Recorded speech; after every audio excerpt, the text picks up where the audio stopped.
Coming to you from Annapolis, Maryland, home of the U.S. Naval Academy, the sailing capital of the world, home of the world's largest crab feast, and 4 signers of the Declaration of Independence.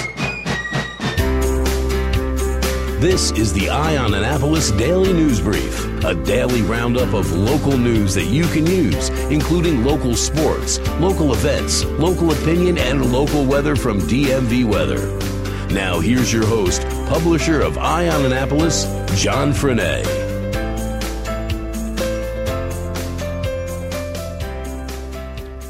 Hello, this is John Frenaye, and it's Thursday, September 14th. Governor Larry Hogan has said that he hopes President Donald Trump will declare the opioid epidemic a federal state of emergency, which could potentially shine a harsher light on the problems Maryland still faces in reducing the number of overdoses and deaths from the crisis. Said Hogan, "This one is even more deadly than any other emergency we have ever seen, and it is more long-lasting." College Park City Council approved a plan yesterday to allow non-citizens to vote in local elections starting in 2019. The 4-3 vote came after months of heated debate and community input. And locally here, State Delegate Sid Saab, a Republican from South County and himself a Lebanese immigrant, set off a firestorm on his Facebook page when he called for the College Park officials to be removed from office and charged with treason. About a week ago, the fate of Harriet Tubman and the $20 bill was up in the air. Now, U.S. Representative Elijah Cummings out of Baltimore has revived an effort to get Harriet Tubman back on the $20 bill. Cummings is sponsoring a bipartisan legislation that would put the famous abolitionist on the bill by 2020. Treasury Secretary Steven Mnuchin has not said whether he would continue an Obama-era effort to get the Tubman and other historic women on American currency. The Anne Arundel County State's Attorney's Office has dropped charges against an Annapolis man for a January murder so federal prosecutors can pursue a drug trafficking and murder case against the man and his brother. Federal prosecutors obtained an indictment against Callum Thomas and his brother Christian Thomas on September 7th in a sealed indictment. Thomas was charged in the January 2nd killing of Terry Krause in the Epping Forest community just outside of Annapolis. And the indictment alleges that the brothers were part of a conspiracy to distribute heroin, cocaine, and marijuana in the Annapolis area. While Thomas's attorney would not comment on the federal indictment, he said he has not seen any evidence of a drug conspiracy, and he also claimed that the evidence implicating his client in the homicide was very weak. Yesterday, the county and the city held a joint workshop at the Byzantium Center on Riva Road called Breaking the Silence. The purpose was to connect faith leaders in the community with resources to address addiction. Church pastor Cosmas Caravellis has said that addiction has claimed the lives of 3 young people at his parish in the last 2 years alone. An Anne Arundel County man now in long-term recovery shared his story and said that the lack of education is still widespread. He approached his pastor for help, but his pastor was at a loss on how to help him. Anne Arundel County has produced a guide that includes information for resources and treatment services throughout the county, and you can get it at aacounty.org/heroin, and there is also a helpline for addiction, 410-768-5522.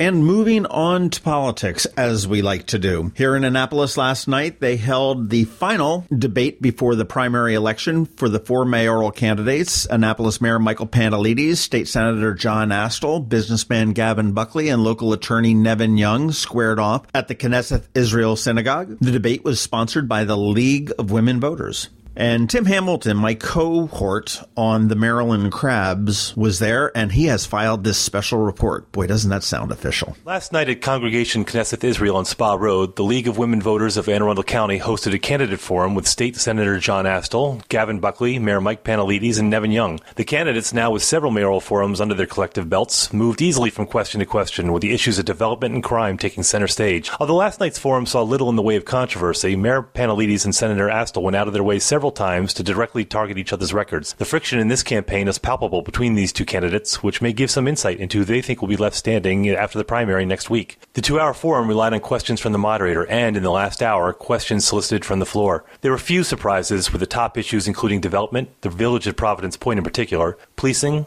public housing, the revitalization of downtown, traffic, parking, and affordable housing. Surprisingly, the city's finances, which had been the subject of many contentious city council meetings this year, was mentioned only briefly and in broad terms. The issue of problem flooding downtown arose several times and prompted a jab by Senator Astle at the mayor's handling of the flood mitigation. But regardless of the question, all answers tended to lead back to the issue of development, which looks to be, once again, the defining issue of the mayoral race. This is Maryland. The weather can be nearly unpredictable.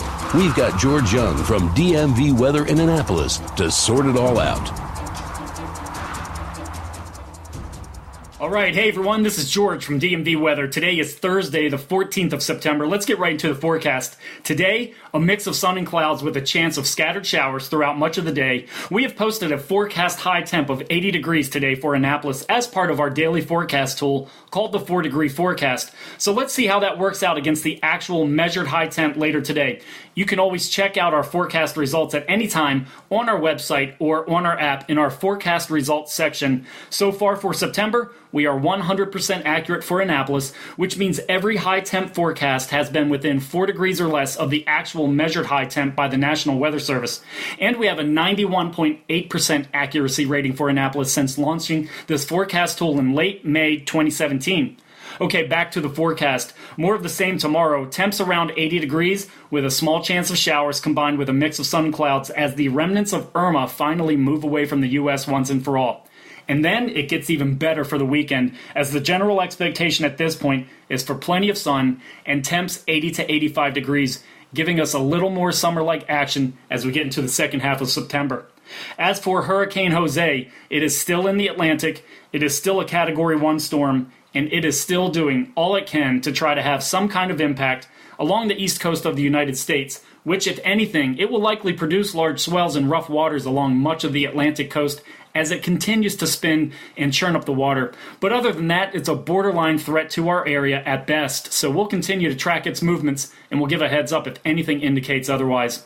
One last thing before we head out. Be sure to check out our daily forecast accuracy assurance on our website's homepage at dmvweather.com, which is our version of a money-back guarantee for the weather forecasting industry. In short, if we're not at least 90% accurate in a given period, such as a month or quarter or year, then we're paying someone and it might just be you. All you have to do is fill out a form to become an official DMV Weather registered user, and you're eligible. And signing up is free and it takes less than 30 seconds, so why not? Especially since anyone and everyone who signs up by the end of September will automatically be entered into a random drawing for a $500 Amazon gift card. Okay, that's it for us today. Be sure to download our free app by searching for DC MD VA Weather in your app store, and also be sure to follow us 24/7, 365 on our website at dmvweather.com or on social media via Twitter or Facebook. This is George Young of DMV Weather with your Annapolis forecast.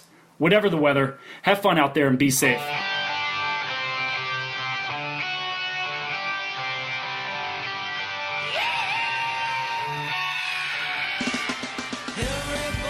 The Eye on Annapolis Daily is possible in part because of the generous support of Ram's Head on Stage. Ram's Head likes to say that every seat is less than 48 feet from the stage. I prefer to put it a different way. The crappiest seat is only 48 feet from the stage. But Ram's Head brings more than 400 concerts a year to the area, and this week has a great lineup. I dare you not to tap your toes when Big Bad Voodoo Daddy returns on Thursday the 14th. On Saturday and Sunday, in 2 matinees each day, you can check out the local young talent of the 2 area schools of rock. The Bodines are coming back to Annapolis on Sunday the 17th, and on Monday, the AM/FM In the Vein of series continues with Bruce Springsteen. Not familiar with these shows? You need to be. 20 or so local bands come up and do a Springsteen cover, easy enough, and then they do an original in the vein of Bruce Springsteen. Get it? Tickets are available for all of these shows. You can get yours at ramsheadonstage.com, or if you want to go old school, head on down to their box office. Ram's Head's located in the heart of beautiful downtown Annapolis at 33 West Street. For a guaranteed great night out on the town, ramsheadonstage.com.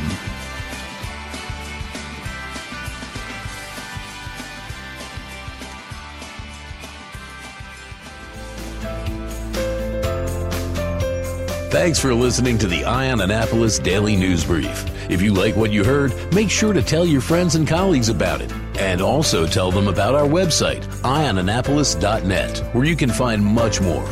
Be sure to check out our other weekly podcast, The Maryland Crabs.